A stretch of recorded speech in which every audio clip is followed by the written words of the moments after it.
Clark has a new State Farm commercial, and we have major news coming out of the WNBA about this 2026 negotiation. Caitlin Clark is dominating headlines once again, this time in a stunning new State Farm commercial featuring NBA legend Chris Paul. Although the ad barely stretches past 30 seconds, the reactions, debates, and viral chatter have gone way beyond its runtime, proving her influence is undeniable. Meanwhile, recent reports about the WNBA CBA talks reveal the league might have been manipulating salary numbers all along, raising questions about fairness. Here's something to think about.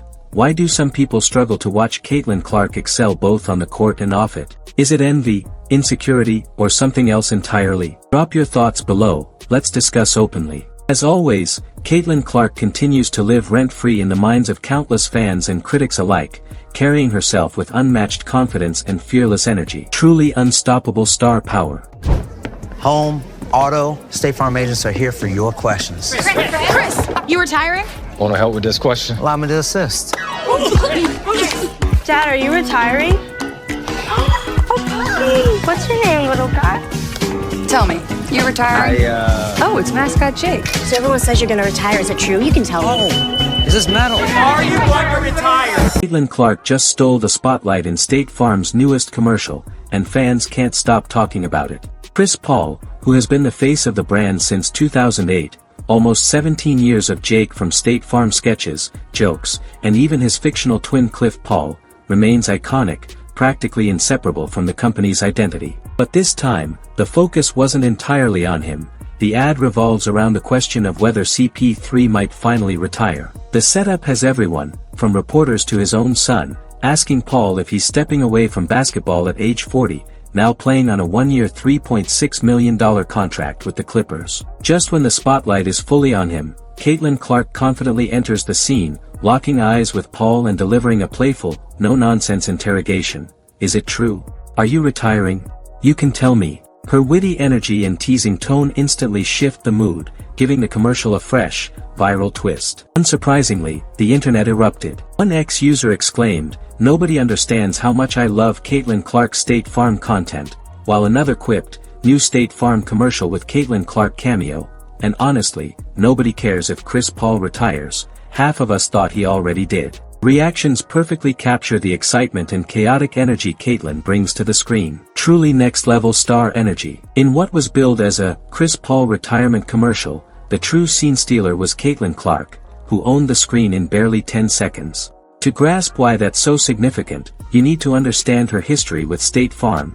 This partnership didn't happen overnight. Back in October 2023, Clark made history as the first college athlete ever to join State Farm's elite sports roster, already stacked with giants like Patrick Mahomes, Chris Paul, and other top NFL and NBA stars. It's incredible to think that among all those household names, a women's college basketball player earned a place right alongside them. The first batch of commercials dropped in November 2023. One featured Clark and reporter Jenny Taft in a quaint coffee shop where a simple line, "I need a break," triggered Caitlin diving straight into a full Big Ten game break. Another ad had a couple accidentally bump their car into a pole, saying, "Shoot," only for Clark to magically appear and sink a perfect jumper. That same spot even included NBA stars Jimmy Butler and Reggie Miller, giving it extra high-profile appeal. Caitlin Clark wasn't just appearing in commercials, she was becoming the moment, time and time again. Undeniable rising superstar energy. I need a break. Time for a Big Ten game break. I'm Jenny Taft here with Hawkeye Caitlin Clark. Excuse me, I just need a little help. Life's moving really fast. New job, new car, new apartment. Oh, you don't need us. Like a good neighbor, State Farm is there. State Farm is there for you and can help with your insurance needs. Oh. Hey Jenny, I gotta get back to the game. Oh, right. Let me just grab a latte to go.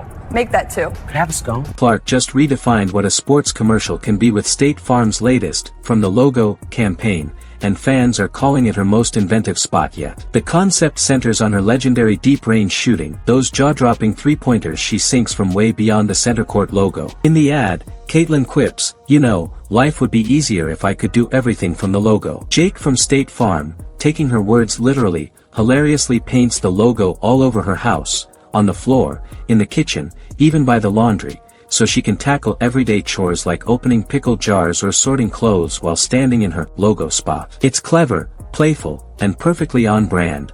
an excellent showcase of marketing that truly understands why fans can't get enough of her. Pure genius marketing energy. Caitlin Clark from the logo! You know, life would be easier if I could do everything from the logo. Allow me.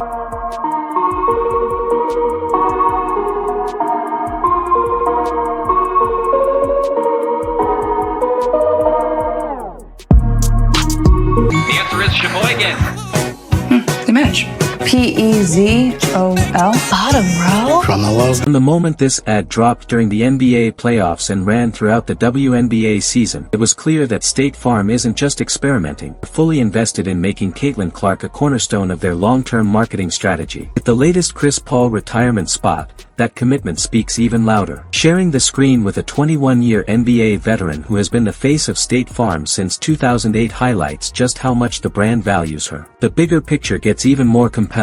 While Caitlin continues racking up massive endorsement deals and starring in national campaigns alongside NBA legends, a larger conversation is emerging about whether WNBA players are receiving fair compensation. This debate ties directly into the ongoing CBA negotiations, the central battleground of the league's current financial challenges. Undeniable marketing superstar impact. That I kind of missed reporting on it yesterday, so we're gonna do a little catch-up time here, man. So it's that the WNBA offered a $1.1 million max, super max is not what it seems, sources tell Front Office Sports. So from my understanding, I told them to immediately sign this. Now that's before I read this article. Now I read a little bit of it, I ain't gonna lie to you guys. We're gonna go over the majority of it right here in this video, but supposedly there is like clause in this CBA negotiation. Basically they have to meet certain criteria to make this 1.1 million. If you haven't been keeping up, here's the full breakdown of the WNBA's current contract drama. The league's collective bargaining agreement with the players' union is about to expire. Originally set for October 31st, both sides extended the deadline to November 30th, now just 8 days away, intensifying the pressure on these negotiations. Earlier this week, headlines erupted claiming the WNBA had offered a new deal with a maximum salary exceeding $1.1 million, sparking excitement as a potential game-changing moment where players could finally become millionaires. At first glance, it seemed like a no-brainer. I thought, sign it now. It looked like an enormous leap, nearly 4 times the current supermax. But once the fine print emerged, it became clear the league was using some very creative math. According to Front Office Sports and multiple sources close to the talks, the $1.1 million figure was misleading. It wasn't a guaranteed base salary, it combined the base pay with potential bonuses and additional revenue sharing, assuming everything went perfectly. In reality, no player in 2026 would actually receive a $1.1 million base salary. The true supermax falls between $800,000 and $850,000, still a major improvement over the current $249,000 supermax, but far from the million-plus headline. To hit the advertised total, a player would need to stack every possible bonus, base salary, championship payout, runner-up payout, MVP bonus, all WNBA selections, and even the minor All-Star appearance bonus. That's how the league made the offer appear much larger than it really is. Reality versus headline hype. Let's dig deeper, because the numbers tell an even clearer story. Even the All-Star MVP bonus is only $5,000, and on top of that, players still have to meet the league's revenue-sharing targets, the very same targets in the current CBA. How many times have those targets actually been hit since the last deal? 0. Not once. Players see through the headline-grabbing figures, and they're not fooled by promises that rarely materialize. Veteran guard Sophie Cunningham summed it up perfectly in her interview with Front Office Sports. She explained that the offer sounds good at first, but the league is merely dangling a flashy number without addressing the real problem. As the business grows, the players' share doesn't. The players' union was even more blunt, calling the proposal lipstick on a pig, making it clear they're fed up with cosmetic fixes instead of genuine progress. What the players are demanding is straightforward, a salary structure tied directly to a percentage of league revenue. That's how it works in the NBA, where players receive roughly 50% of basketball-related income. In the WNBA, though, players reportedly get only about 9%. 9%. Meanwhile, the league is hitting record viewership, packed arenas, skyrocketing attendance, booming media coverage, and expansion fees climbing into the hundreds of millions. Sponsors are lining up, and brands are investing more than ever. Massive revenue, tiny share. Even as Caitlin Clark drives unprecedented attention to the WNBA, she's set to earn less than $86,000 in base salary next season. This is the athlete selling out arenas, drawing massive national TV audiences, and stacking endorsements with Nike, State Farm, Gatorade, and other global brands, yet her salary doesn't even reach six figures. Minnesota Lynx star Napheesa Collier has spoken out repeatedly on this issue, pointing out that players like Clark aren't being paid anywhere near the economic value they bring to the league. Meanwhile, the league insists it wants to raise salaries. Commissioner Kathy Engelbert talks about transformational possibilities, but clearly the players and the league have very different definitions. The athletes want guaranteed percentages tied directly to revenue, while the league keeps offering uncapped revenue sharing, a number that looks big on paper but rarely actually pays out because the thresholds to unlock it almost never happen. As this tug-of-war continues, new leagues are stepping in to seize the moment. Unrivaled launched its first season earlier this year, aiming to provide a more modern, profitable platform for women's basketball players who want real value for their impact. True pay for true talent. Looking at the bigger picture, the women's basketball landscape is evolving faster than most realize. Earlier this year, Breanna Stewart and Napheesa Collier launched the 3-on-3 league Unrivaled, running from January through March, providing players a new way to earn money in the off-season. It quickly proved there's real demand for alternative leagues that pay better and treat athletes like the stars they truly are. Things get even more intriguing with the announcement of Project B, set to launch in November 2026. This league operates on a global scale, with circuits across Europe and Asia, more akin to Formula One or LIV golf than a traditional basketball league. Early sign-ons include WNBA President Nneka Ogwumike, along with Alyssa Thomas, Jonquil Jones, and Jewel Lloyd, some of the biggest names in women's basketball. Reports suggest Project B salaries could hit seven figures, potentially allowing players to earn more overseas than the WNBA's next CBA would offer. So what happens if the WNBA and Players Union can't strike a deal? Almost everything stops. Expansion drafts for Toronto and Portland would freeze. Free agency would pause. The 2026 rookie draft wouldn't move forward. Neither side wants a work stoppage, especially as the league finally gains mainstream attention, but the players remain firm. They won't accept outdated pay while league revenue continues to soar. Global leagues, massive opportunity.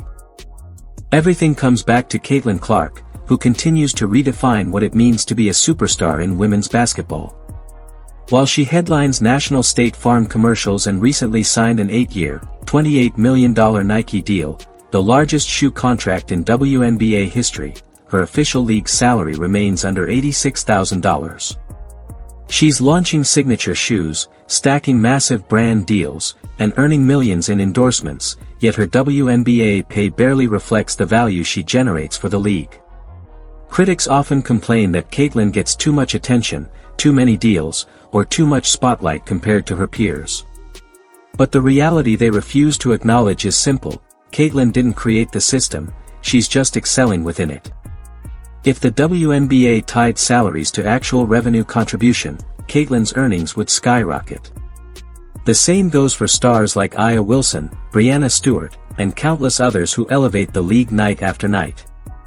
The problem isn't Caitlin's endorsements, it's that the league's pay structure hasn't kept pace with its rising popularity.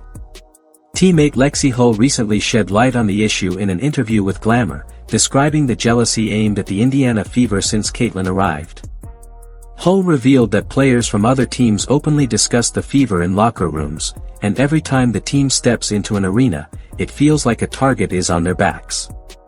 The Fever have become the squad everyone wants to beat, the team responsible for turning the WNBA into must-watch national television. Superstar pressure, undeniable impact. Honestly, Caitlin Clark's season has shown exactly why she's both celebrated and criticized, on the court, online, and in every reaction from fans and players alike. Consider how she's been treated since stepping into the national spotlight. Even some of women's basketball legends have cast doubt on her achievements. Cheryl Swoops questioned her scoring records with inaccurate claims, Diana Taurasi warned about the supposed harsh realities of the WNBA, and Breanna Stewart implied she needed a championship to be considered all-time great. Many of the sport's biggest names couldn't simply celebrate how Caitlin is elevating women's basketball. Through all of it, Caitlin has remained respectful. She consistently honors the trailblazers before her, avoids taking shots at others, and focuses on playing at the highest level while managing her growing business professionally. Yet the doubters keep moving the goalposts. First, it was, she can't succeed in the WNBA. Then, after she won Rookie of the Year and shattered records, the criticism shifted. Now, even minor off-court milestones, like a cameo in a State Farm commercial, can trigger outrage. One fan summed it up perfectly online: these WNBA fans are the most jealous, stupidest fans ever. Something like this has never been done in the NBA. Goes to show how good Caitlin is because she lives in their heads. While not all criticism is unwarranted, no athlete is above critique. There's a clear line between honest analysis and people who simply want to see her fail because her success makes them uncomfortable. Dominance breeds both respect and envy. The State Farm ad says it all. What's meant to be a lighthearted, 30-second spot about Chris Paul potentially retiring ends up turning into a 10-second showcase for Caitlin Clark, and somehow sparks online backlash. The irony is hard to miss. Many critics complain that women's basketball doesn't get enough visibility or endorsement deals, yet when a player actually secures them, it becomes a problem. The reality is simple. Caitlin Clark is doing exactly what she's meant to do, playing at the highest level, growing the game, and leveraging her marketability in ways that benefit not only herself but the entire league. You can't ignore the facts. Top global brands recognize her impact. State Farm sees it. Nike sees it. Gatorade sees it. Every company that has signed her understands her influence and market value. The WNBA should see it too, and they should be designing a salary structure that reflects the true value players like Caitlin bring. Right now, it's upside down. A player generating hundreds of millions in league value can still earn less than $100,000 in base salary. That's unsustainable, unfair, and the players know it. Elite talent, unfair compensation reality. That's exactly why the CBA negotiations are so intense right now. The players' union isn't settling for the first flashy offer. They've been burned before by revenue-sharing promises that never came through, and they aren't falling for it again. With only 8 days left until the deadline, the stakes couldn't be higher. Meanwhile, Caitlin Clark is thriving on every front. She's starring in commercials with NBA legends, expanding her personal brand, and effortlessly getting under the skin of critics, living rent-free in their minds every single day. Off the court, she's winning in ways the WNBA still hasn't figured out how to properly compensate. The haters keep hating, the negotiations keep moving, and we'll be covering every major update as it unfolds. Caitlin Clark is proving that success isn't confined to the hardwood, she's defining it wherever she goes. Dominance extends far beyond basketball.